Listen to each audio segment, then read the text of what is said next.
une news, une vidéo, célébrée avec Jiba. Et nous voilà donc le mardi, et pour ceux qui ont suivi, je reviens tout juste de Liverpool, je n'ai pas eu le temps donc de vous faire les vidéos du vendredi, de ce week-end et de lundi.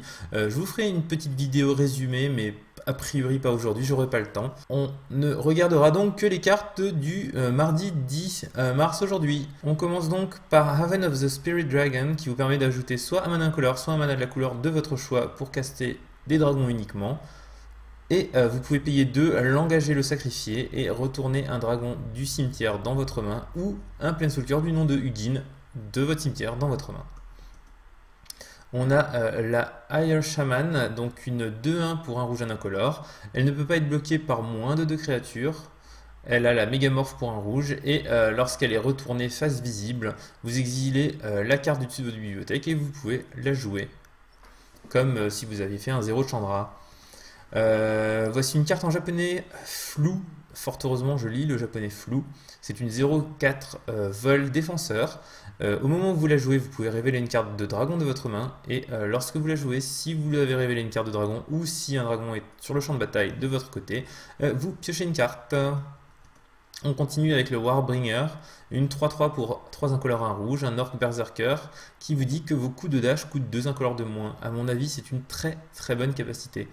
Elle a elle-même un coup de dash, donc vous pouvez la dasher pour un rouge, 2 incolores.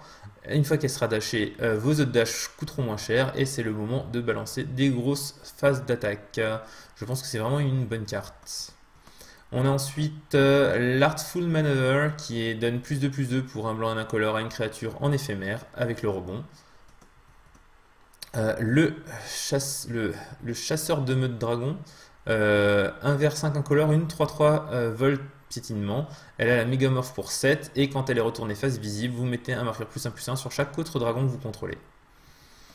On a ensuite le Triomphe de Sharkan, donc 2 incolores, un rouge en éphémère. Cherchez un dragon dans votre bibliothèque et mettez-le dans votre main. Ça a un tuteur à dragon, ça risque de devenir intéressant vu le nombre de dragons qu'il y a dans l'extension. On a Formation d'assaut qui donne une capacité que donnait déjà une autre carte du nom de Doran. Pour ceux qui ne connaissent pas, elle fait que chaque créature que vous contrôlez, contrairement à Doran qui marchait pour tout le monde, mais ici chaque créature que vous contrôlez afflige un nombre de blessures de combat égal à son endurance plutôt que par sa force.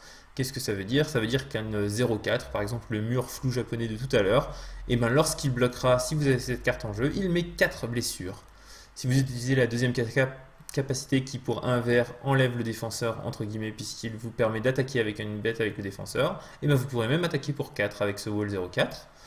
Et il permet aussi pour un vert 2 incolore cet enchantement d'augmenter la défense d'un surtout de vos créatures.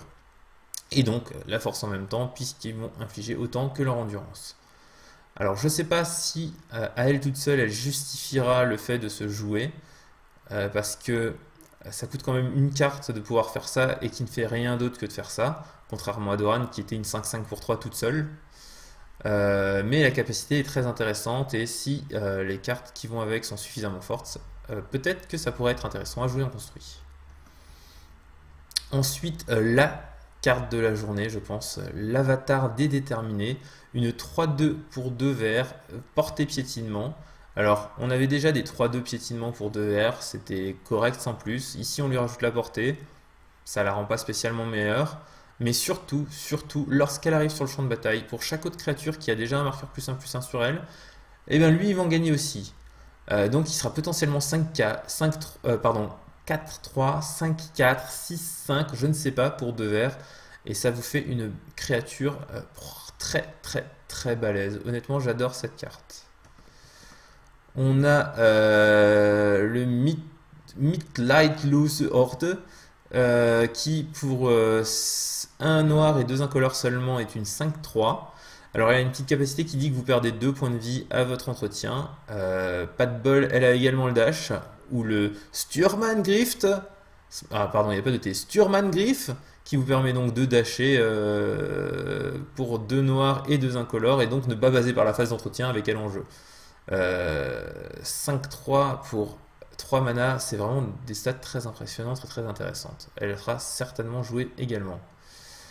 On a ensuite le Carcid Deceiver, une 0-4 encore pour un bleu et un incolore. Vous pouvez l'engager pour payer pour avoir un mana incolore qui vous pouvez utiliser seulement sur des cartes retournées, donc pour démorpher ou démanifester une carte.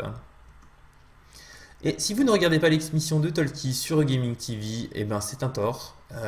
Aujourd'hui en plus, il nous révélait la volée déchiqueteuse, un éphémère exceptionnel puisque pour un rouge, il ne peut pas être contré et il inflige 4 blessures à une créature blanche ou bleue.